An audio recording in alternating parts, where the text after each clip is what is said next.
नमस्कार दोस्तों, कैसे हैं आप। जानते हैं, एक बहुत खूबसूरत शेर है कि हमने सोचा ये कहेंगे वो कहेंगे जब मिलेंगे, हमने सोचा ये कहेंगे वो कहेंगे जब मिलेंगे, लेकिन उन्हें देखा तो सारा गिला जाता रहा। वैसे मैंने भी बहुत कुछ सोचा है कि आपसे ये कहना है वो कहना है, लेकिन इतनी सारी बातें हो जाती हैं कि एक वीडियो में ख़त्म ही नहीं होती और इसीलिए हम बार बार मिलते हैं। और आज जो बात मुझे आपसे करनी है वो है एक स्टोरी के बारे में। स्टोरी है एंशिएंट रोम की, यानी प्राचीन रोम की, जिसमें कुछ लेसन्स हैं जो हमारे लिए बहुत इम्पोर्टेंट हैं। अब था क्या कि एंशिएंट रोम में जो सेनेट होती थी उसमें बहुत सारे मंत्री होते थे, यानी जो मंत्रिमंडल था उसमें बहुत सारे मंत्री थे। और अब ऑब्वियस सी बात है कि इतने सारे मंत्री हैं तो हर एक मंत्री को सेम प्रोफाइल या सेम पोजीशन तो मिल नहीं सकती। तो उनमें से जो मंत्री सबसे लोएस्ट पोजीशन पे था उसने सोचा कि मुझे राजा को इम्प्रेस करना चाहिए ताकि राजा मुझे एक हायर पोर्टफोलियो दे दे। और उसके लिए उसने एक बहुत बड़ी पार्टी रखी राजा के लिए, उनके वेलकम के लिए। राजा वहाँ पर गए और उन्होंने देखा कि वो पार्टी बेहद खूबसूरत है, शायद रोम में ऐसी पार्टी पहले कभी हुई ही नहीं थी। तो राजा ये देखकर बहुत इम्प्रेस हो गए।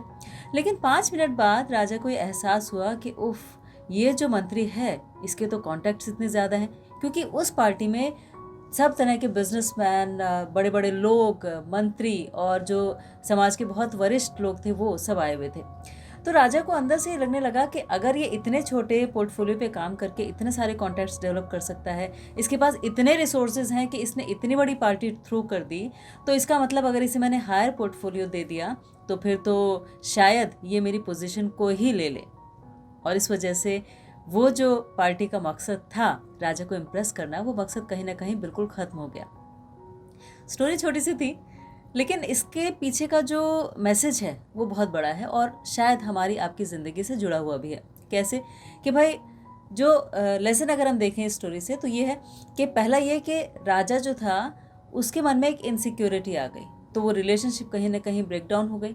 दूसरा ये कि वो मंत्री बेशक इतना ज़्यादा इन्फ्लुएंशियल नहीं था, इतना पावरफुल नहीं था, उसने बहुत जोड़ जुगाड़ करके और ये पार्टी थ्रो की थी। उसके लिए उसने लोगों से पैसा भी लिया था, लोन भी उठाया था और सब कुछ किया था।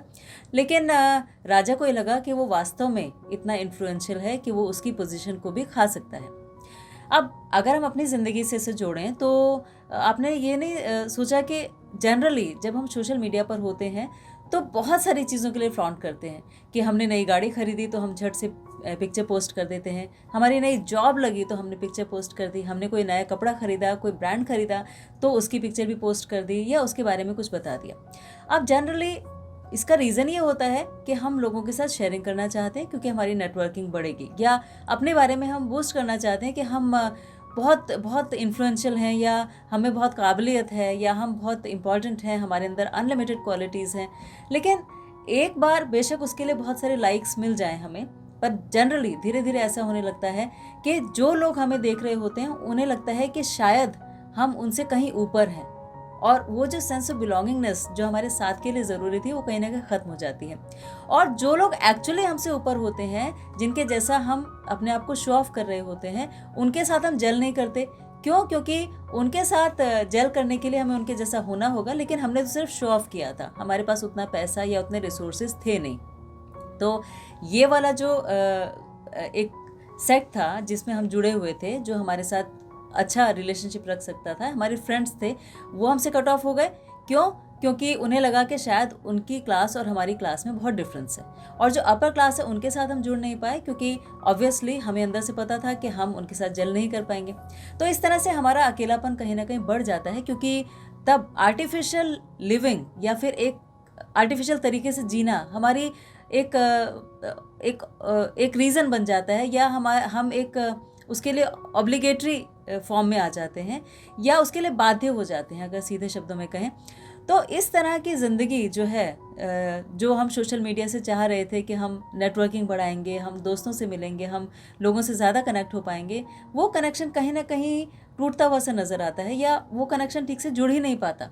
तो फिर मतलब ये हुआ कि जैसे उस मंत्री ने उस पार्टी के माध्यम से जो अचीव करना चाहा था वो उसे नहीं मिला, यानी उसका जो पोर्टफोलियो था वो चेंज नहीं हुआ, ऐसे ही हम जो शो ऑफ करके या फिर हर छोटी से छोटी चीज़ को सोशल मीडिया पे पोस्ट करके और अपने आप को लोगों से ज़्यादा जोड़ना चाह रहे हैं, वो मकसद शायद कहीं ना कहीं अधूरा है। और इसी वजह से हमारी ज़िंदगी का जो अकेलापन है, या हम बहुत सारे लोगों से अपनी एक्चुअल शेयरिंग नहीं कर पाते, वो बढ़ता जा रहा है और वो हमें कहीं ना कहीं सफोकेट करता है।